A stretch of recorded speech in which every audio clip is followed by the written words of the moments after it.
జై తెలుగుదేశం. ఈ మాట వింటేనే నీతి నిజాయితీ కలిగిన తెలుగుదేశం పార్టీ గుండెలు ఉప్పొంగాల. అవినీతి పార్టీలో కూరుకుపోయిన మనుషులకి గుండెలో రైళ్లు పరిగెట్టాలా. అదే నినాదం అంటే మరొక్కసారి జై తెలుగుదేశం.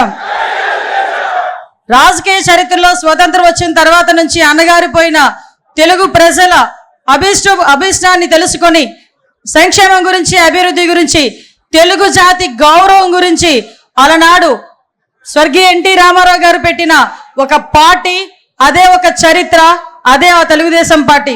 ఆ పార్టీ పెట్టి ఈ రోజుకి కూడా తెలుగు ప్రజలు గర్వంగా నిలబడేటట్టుగా చేసిన ఆ మహానుభావుడికి మనందరి తరపున ఘన నివాళులు అర్పిస్తూ ఈరోజు అదే తెలుగుదేశం పార్టీ ఆశయాలకు అనుగుణంగా ఒక తండ్రి స్థానంలో ఉండి ఎన్నో ఒడిదుడుకులు ఎదుర్కొన్నప్పటికీ కూడా, ఎన్నో అవమానాలు ఎదుర్కొన్నప్పటికీ కూడా, ఎంతో మంది ఎన్నో మాటలు అన్నప్పటికీ కూడా తెలుగుదేశం పార్టీ కార్యకర్త గురించి, తెలుగుదేశం పార్టీ నాయకుల గురించి, కార్యకర్తల గురించి, తెలుగు ప్రజల గురించి నేనున్నానని అన్ని అవమానాలు పడి కూడా మీ అందరి గురించి అవమానాలు పడినా కూడా చెక్కు చెదరని చిరునవ్వుతో మన ఎదురుగా నుంచిన మన నాయకుడు నారా చంద్రబాబు నాయుడు గారికి పాదాభివందనం చేసుకుంటూ, అదేవిధంగా ఈరోజు తండ్రికి తగ్గ తనయుడు, తాతకి తగ్గ మనవుడు అంటుంటా.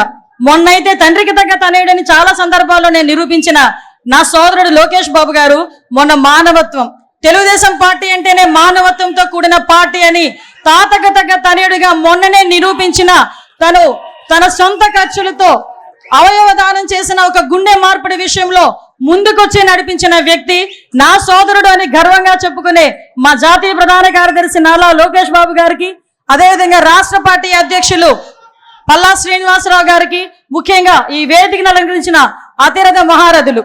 ఇందులో నేను చాలా చిన్నదాన్ని, ఎందుకంటే 83వ సంవత్సరం నుంచి కూడా తెలుగుదేశం పార్టీ గురించి ఎన్నో త్యాగాలు చేసి ఈ రోజుకి ఇక్కడికి తెలుగుదేశం పార్టీ ఉంటే మనం ఉన్నాం అనుకునే విధంగా ఉన్న తెలుగుదేశం పార్టీ నాయకులందరికీ కూడా మరొకసారి శిరస్సు వంచి పాదాభివందనం చేస్తూ, తెలుగుదేశం పార్టీ కార్యకర్త, నా కోసం పుట్టిన పార్టీ, నా జాతి కోసం పుట్టిన పార్టీ, నా కుటుంబం కోసం పుట్టిన పార్టీ. ఈ పార్టీ జెండా ఎన్ని ఒడిదుడుకులున్నా కూడా కిందన పడకూడదు అని, పడే సందర్భం వచ్చినా కూడా కిందన పడనివ్వకుండా రెండు చేతులతో ఒడిసి పట్టుకొని ధైర్యంగా గుండె నింబరం చేసుకుని గుండెను చీల్చుకుంటూ బయటకు వచ్చిన జెండాను పట్టుకున్న ప్రతి కార్యకర్తకి కూడా పేరు పేరున శిరస్సు వంచి పాదాభివందనం చేస్తున్నా. ఎందుకంటే ఈరోజు తెలుగుదేశం పార్టీ బలగం తెలుగుదేశం పార్టీ కార్యకర్తలే. ప్రతిసారి తెలుగుదేశం పార్టీ అధినాయకుడు మా నారా చంద్రబాబు నాయుడు గారు చెప్తుంటే ఒక్కొక్కసారి నాకు 12 సంవత్సరాల రాజకీయ అనుభవం, ఈ రాజకీయ అనుభవంలో చూసిన సందర్భాలు చాలా ఉన్నాయి. మేము పార్టీ క్యాన్వాసింగ్కి వెళ్ళినా, ఎక్కడికైనా మీటింగ్కి వెళ్ళినా పెద్దవాళ్ళు 2-3 వచ్చి ఏదైనా పెన్షన్ అడుగుతారేమో, లేకపోతే ఏదైనా హౌసింగ్ స్కీమ్ అడుగుతారేమో అనుకుంటే నా దగ్గరకు వచ్చి చాలా సందర్భాలు, అమ్మ పార్టీ జెండా ఇవ్వమ్మా, మా ఇంటికి కొట్టుకుంటానని చెప్పి ఇన్న సందర్భాలు కూడా చాలా ఉన్నాయి. అటువంటి మహానుభావులు అందరూ ఉండబట్టే 43 సంవత్సరాలుగా ఎన్నో ఒడిదుడుకులు ఎదుర్కొన్నా కూడా ఈరోజు పార్టీ నిలబెట్టుకోగలుగుతున్నాం. ముఖ్యంగా తండ్రి స్థానంలో ఉన్నారని ఎందుకు మాట్లాడుతున్నానంటే గౌరవ చంద్రబాబు నాయుడు గారి గురించి. ఏదైతే పార్టీ ఈరోజు మన సిద్ధాంతం పేదరిక నిర్మూలన అని మన సిద్ధాంతం. నేను కమ్యూనిస్ట్ని కాదు, నేను సోషలిస్ట్ని కాదు, నేను హ్యుమానిస్ట్ని అని చెప్పి ఆ రోజు ఎన్టీ రామారావు గారు చెప్పిన సందర్భం నుంచి ఈ రోజుకి నేను అదే విధంగా ఉంటాను అని చెప్పి ఈరోజు నీతిగా, నిజాయితీగా తెలుగు రాష్ట్ర ప్రజలు ప్రపంచవ్యాప్తంగా గర్వపడేలా ఈరోజు ముందుకి విజనరీతో నడిపిస్తున్న నాయకుడు. ఈ సందర్భంగా మనందరికీ కూడా ఒక విషయం చెప్పాలి. 1998లోనే అమెరికాలోని ఇలినాయిస్ గవర్నర్ జిమ్ ఎడ్లర్ గారు చంద్రబాబు నాయుడు గారి గౌరవార్థం సెప్టెంబర్ 24న నాయుడు డేగా ప్రకటించిన సంగతి ఇక్కడున్న చాలా మందికి తెలియకపోవచ్చు. ఈరోజు చాలా గర్వపడుతున్నా. అటువంటి నాయకుడు నాయకత్వంలో ఈరోజు ఒక తెలుగుదేశం పార్టీ కార్యకర్తగా నించున్నా కూడా అది జీవితానికి పరమార్థమే అన్న విషయాన్ని ఈ రోజు నేను గర్వంగా చెప్పగలుగుతున్నా. మీ అందరికీ తెలియాలి, గౌరవ చంద్రబాబు నాయుడు గారు అంటే మనందరం కూడా చంద్రబాబు నాయుడు గారు ఒక ముఖ్యమంత్రి హోదాలో, ప్రతిపక్ష నాయకుడి హోదాలో చాలా మంది చంద్రబాబు నాయుడు గారి దగ్గరికి వచ్చేటప్పుడు నా స్వయంగా నేను చెప్తున్నా, ఈ సందర్భం ఇప్పటి నుంచి చెప్పాలనుకున్నాను కానీ చెప్పలేకపోయా. నేను కూడా చాలా సందర్భాల్లో చంద్రబాబు నాయుడు గారి దగ్గరికి వెళ్ళి చాలా విషయాలు సార్తో మాట్లాడేయాలని చెప్పి మాట్లాడడానికి వెళ్తా. ఏమ్మా అనిత, ఏమ్మా అంటారు, అనిత కూడా కదా ఏమ్మా అంటారు, అనేసరికి మొత్తం మర్చిపోతా. 2 సార్లు అలా వెనక్కి తిరిగి వచ్చా. 3వసారి చిన్న పేపర్ మీద రాసుకెళ్ళి ఏంటో రాసుకొని వచ్చావు అన్నారు.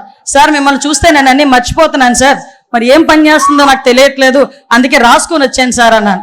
ఆ రోజు నుంచి ఈ రోజు వరకు నా స్వయం అనుభవం ఒకటి చెప్పాలి. ఏం ఆరా పని చేస్తుందో తెలియదు కానీ ఆయన చుట్టూ ఒక్కసారి ఆయన రూమ్లోకి వెళ్ళేసరికి మైండ్లో అన్నీ వెళ్ళిపోతాయి. ఒకటి గుర్తొస్తుంది, అతను మా నాయకుడు, ఆ నాయకుడితో మేము పనిచేయాలి అని ఒకే ఒక థాట్తో మేము బయటకు వచ్చే పరిస్థితి కనిపించిందంటే దట్ ఈస్ చంద్రబాబు నాయుడు.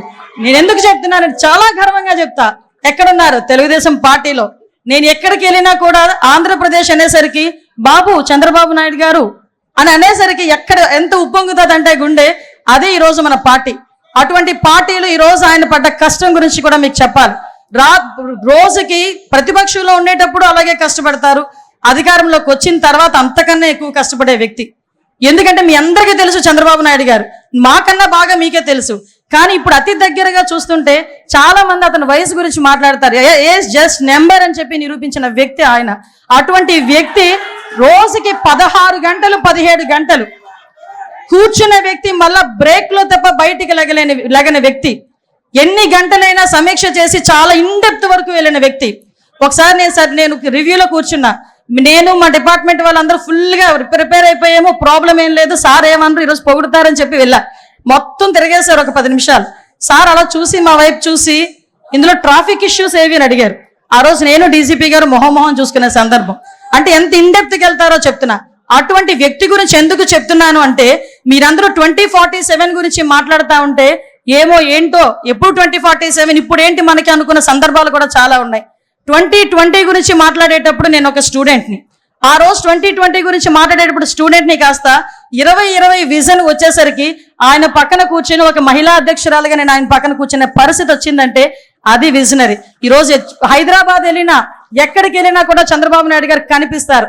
ఒక ఐఎస్బి కానీ, ఔటర్ రింగ్ రోడ్ కానీ, ఎయిర్పోర్ట్ కానీ, అక్కడ ఉన్న హైటెక్ సిటీ కానీ, ఎక్కడికి వెళ్ళి తలుపు తట్టినా దిస్ ఈజ్ చంద్రబాబు నాయుడు అడ్డా అని చెప్పే పరిస్థితి హైదరాబాద్ లో కనిపించింది.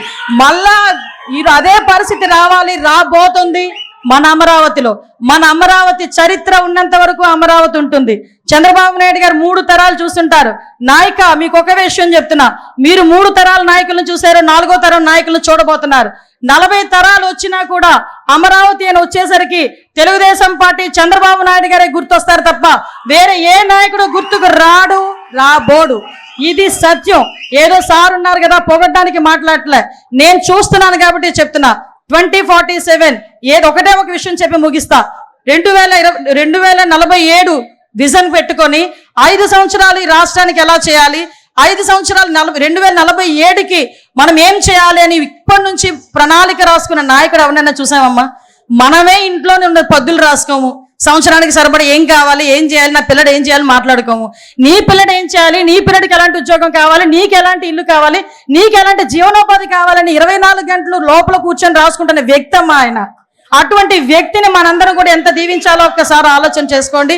ఈ పేదరిక నిర్మూలనే ప్రధాన ధ్యేయంగా పుట్టిన తెలుగుదేశం పార్టీకి నిజంగా మణిహారం మన చంద్రబాబు నాయుడు గారు. ఎందుకు చెప్తున్నానంటే మన సీఎం గారి గురించి, ఈ రేపు 2047 ఉగాది రోజున 2047 విజన్ ప్రకారం పేదరిక నిర్మూలనే ధ్యేయంగా, తలసరి ఆదాయం పెరగటమే ధ్యేయంగా 20 లక్షల కుటుంబాలకి చేయూతగానిచ్చే విధంగా రేపు 2047 P4 విధానాన్ని ప్రవేశపెట్టడం, ఇదే ముందు రోజు మనం నిజంగా అదృష్టం అదే కలిసి వచ్చింది.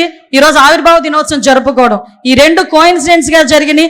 అది ఆయనకి మన పూర్తి సహాయ సహకారాలు మన సీఎం గారికి అందించాలి, మన జాతీయ అధ్యక్షుల వారికి అందించాలి.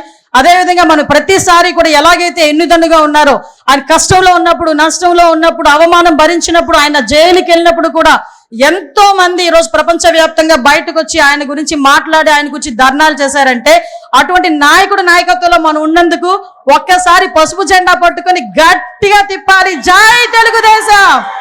ఈ అవకాశం ఇచ్చిన ప్రతి ఒక్కరికి కూడా ధన్యవాదాలు తెలియజేసుకుంటూ సెలవు తీసుకుంటున్నాను. జై హింద్.